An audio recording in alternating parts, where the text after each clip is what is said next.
வெற்றியாளர்களுக்கும் நமக்கும் இடையில் இருக்கக்கூடிய இரண்டாவது பெரிய பிரச்சனை கன்சிஸ்டன்சி. ஒரு நாள் செஞ்சுவிட்டு ஜெயிச்சு விட்டேன் அப்படின்னு உட்கார்ந்துருக்கிறதுல, ஒரு விஷயத்தை தொடர்ச்சியாக மீண்டும் மீண்டும் வெற்றிகரமாக மீண்டும் மீண்டும் அடுத்த லெவலை நோக்கி உங்களால் நகர்த்த முடிகிற கன்சிஸ்டன்சி, மன உறுதியும் இருக்குன்னு வச்சுக்கோங்களேன், நீங்கள் ஜெயிச்சிடலாம். அவ்வளோ மட்டும்தான். நீங்கள் இப்போ செய்ய வேண்டிய விஷயத்தில் இருந்து ஒழுங்காக பண்ணிவிட்டீங்கன்னா ஃப்யூச்சரில் ஜாலியாக இருக்கலாம்னு கிடையாது.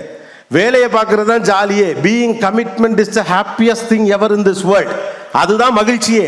கமிட்மெண்ட்டோட இருக்கதான் மகிழ்ச்சியே. நீங்கள் வளரும் போது கமிட்மெண்ட் குறையும் நமக்கு சொல்லி பழக்கிட்டாங்க.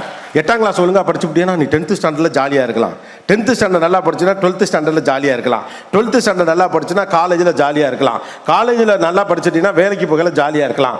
வேலையில் ஒழுங்காக இருந்துட்டீங்கன்னா குடும்ப வாழ்க்கையில் ஜாலியாக இருக்கலாம். அப்படிலாம் ஒன்று நடக்கவே போகிறது. வளர வளர பொறுப்பு கூடுமே ஒழிய குறையவே குறையாது.